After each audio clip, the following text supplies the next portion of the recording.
اعوذ باللہ من الشیطان الرجیم، بسم اللہ الرحمن الرحیم۔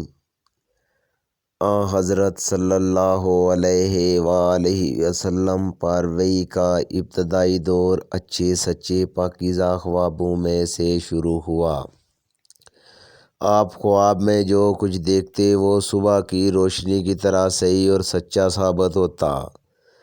پھر من جانب قدرت آپ تنہائی پسند ہو گئے اور آپ صلی اللہ علیہ وآلہ وسلم نے غار حرا میں خلوت نشینی اختیار فرمائی اور کئی دن اور رات وہاں مسلسل عبادت اور یاد الہی اور ذکر و فکر میں مشغول رہتے۔ جب تک گھر آنے کو دل نہ چاہتا توشہ امرا لیے ہوئے وہاں رہتے۔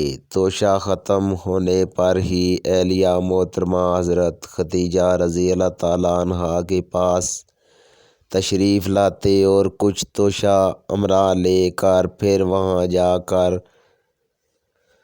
خلوت گزیں ہو جاتے۔ یہی طریقہ جاری رہا یہاں تک کہ آپ پر حق منکشف ہو گیا اور آپ غار حرا ہی میں قیام پذیر تھے کہ اچانک حضرت جبریل علیہ السلام آپ کے پاس حاضر ہوئے اور کہنے لگے کہ اے محمد پڑھو۔ آپ فرماتے ہیں کہ میں نے کہا کہ میں پڑھ نہیں سکتا۔ آپ صلی اللہ علیہ وآلہ وسلم فرماتے ہیں کہ فرشتے نے مجھے پکڑ کر اتنے زور سے بھیجا کہ میری طاقت جواب دے گئی۔ پھر مجھے چھوڑ کر کہا کہ پڑھو۔ میں نے پھر وہی جواب دیا کہ میں پڑھا ہوا نہیں ہوں۔ اس فرشتے نے مجھ کو نہایت ہی زور سے بھیجا کہ مجھ کو سخت تکلیف محسوس ہوئی۔ پھر اس نے کہا کہ پڑھو۔ میں نے کہا کہ میں پڑھا ہوا نہیں ہوں۔ فرشتے نے تیسری بار مجھ کو پکڑا اور تیسری مرتبہ پھر مجھ کو بھیجا۔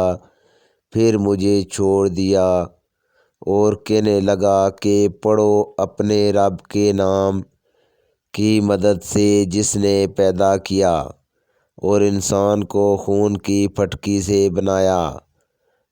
پڑھو اور آپ کا رب بہت ہی مہربانیاں کرنے والا ہے۔ پس یہی آیتیں آپ حضرت جبرائیل علیہ السلام سے سن کر اس حال میں غار حرا سے واپس ہوئے کہ آپ کا دل اس انوکھے واقعے سے کانپ رہا تھا۔ آپ حضرت ختیجہ کے ہاں تشریف لائے اور فرمایا کہ مجھے کمبل اڑا دو، مجھے کمبل اڑا دو۔ لوگوں نے آپ کو کمبل اڑا دیا۔ جب آپ کا ڈر جاتا رہا تو آپ نے اپنی زوجہ محترمہ حضرت ختیجہ رضی اللہ تعالیٰ عنہا کو تفصیل کے ساتھ یہ واقعہ سنایا اور فرمانے لگے کہ مجھ کو اب اپنی جان کا خوف ہو گیا ہے۔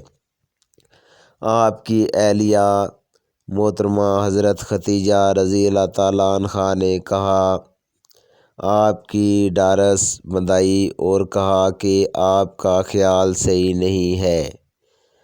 خدا کی قسم آپ کو اللہ کبھی رسوا نہیں کرے گا۔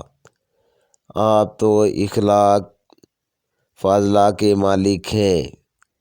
آپ تو کنبہ پرور ہیں، بے کسوں کا بوجھ اپنے سر پر رکھ لیتے ہیں۔ مفلسوں کے لیے آپ کماتے ہیں۔